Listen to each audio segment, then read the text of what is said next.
Nandito pala kami ngayon sa baryo. Tignan nyo naman, ang dami-daming motor dito sa bahay. Pero hindi lahat yan nagagamit. Kasi mga lalaki lang dito sa bayong marunong mag-drive. Kaming mga babae, ay nako, hindi kami marunong. Tinuturan ako ni General mag-drive ng motor, tas mag-drive ng sasakyan. Kaso wala, humihiyaw ako pag tinuturuan ako. Hindi ko talaga kaya mga Darcy. Hanggang back ride na lang talaga tayo.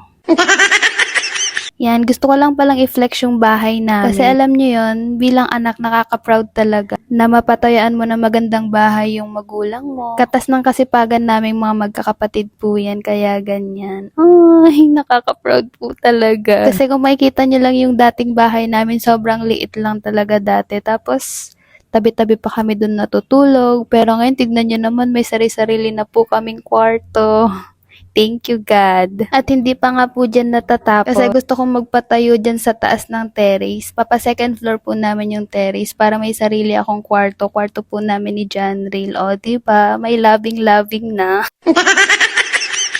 May privacy talaga, hehe, charot. Hindi, gusto ko lang talaga magpatayo ng kwarto sa taas kasi maganda po yung view.